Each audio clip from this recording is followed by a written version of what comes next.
الزمالك يعود لنغمة الانتصارات بفوز مهم جدا على الداخلية بيأمن له ال3 نقط قبل موقعة الكاس.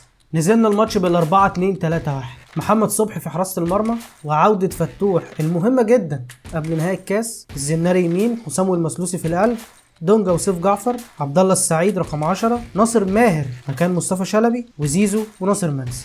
تعليق بسيط على تشكيلة الماتش وهي محمد صبحي. لو جوميز بيفكر انه يدي ماتش لعواد وماتش لصبحي فدي فكرة غلط. اي فرقة كبيرة معروف مين الحارس الاول بتاعها والحارس التاني، وفي حالتنا كلنا عارفين ان الحارس الاول هو عواد والحارس التاني غصب عننا عشان بس هو اللي موجود هو صبحي. عواد عنده اللي اثبته بدل المرة 10 انه ينفع يكون حارس الزمالك.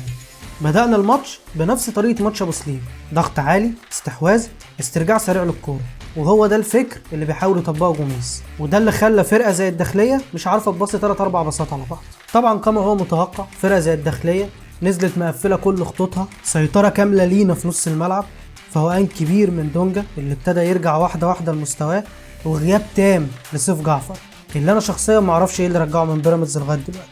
وفضلنا على كده طول الشوط، سيطرة واستحواذ ولكن من غير اي فرص حقيقية.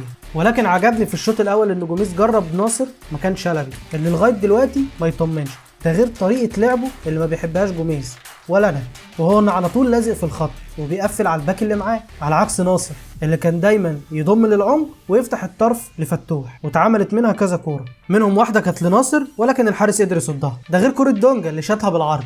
بدأنا الشوط الثاني بنزول شلبي على حساب سيف جعفر اللي ما حسيناش بيه طول الماتش، وكان الطبيعي ان هو اللي يتغير الاول. شلبي بينزل بياخد مكانه ناحيه الشمال، وناصر بيبقى لعيب رقم 10، وعبد الله بيرجع رقم 8 مكان سيف جعفر. ولكن التغييره ما غيرتش حاجه، فضلنا بنفس الاستحواذ السلبي. وفي الدقيقه 58 جوميز بيعمل التغيير الثاني، بيطلع فتوح وبينزل عمر جابر. طبعا احنا عارفين ان فتوح ما كانش هيكمل الماتش لان واضح جدا ان الراجل بيجهزه لماتش الكاس، ومش مهم انه يلعب النهارده 90 دقيقه، المهم انه يلعب ماتش الكاس 90 دقيقه. ووصلنا للدقيقه 60 وكل اللي بيعمله لعيبه الزمالك انها تمرن حارس الداخليه وتصيطه، وبرضه ما حصلش اي جديد، فبيتدخل جوميز وبينزل اوباما مكان ناصر ماهر لحد ما جت الدقيقه 73 وحصلت التغييره اللي قلبت الماتش، وهي نزول سامسون مكان الزناري. والتغييره دي بتقول ان جوميز عارف هو بيدرب مين وان الفرقه دي لازم تكسب، وبتتغير الطريقه ل 3-3-3-1. عمر جابر يمين، المسلوسي في القلب، وشمال حسام عبد المجيد، قدامهم دونجا وعبد الله واوباما، قدامهم زيزو وشلبي وسامسون وناصر منسي. وبصراحه سامسون من اول ما نزل هو حرك الدنيا وبان انه عنده كوره، حتى لو مش هو المهاجم اللي احنا عايزينه للزمالك ولكنه مش ابيض. واخيرا وفي الدقيقه 82 بتيجي اللقطه الاهم في المباراه، وهي لحظه تسجيل عمر جابر الهدف الاول للزمالك بعد كره اتكررت مره واثنين وثلاثه واربعه، حتى في التمرين الكره دي برضو بيتمرنوا عليها ولكن ما ظبطتش غير المره دي. ليه؟ لان اللي كان موجود مكان عمر جابر هو الزناري.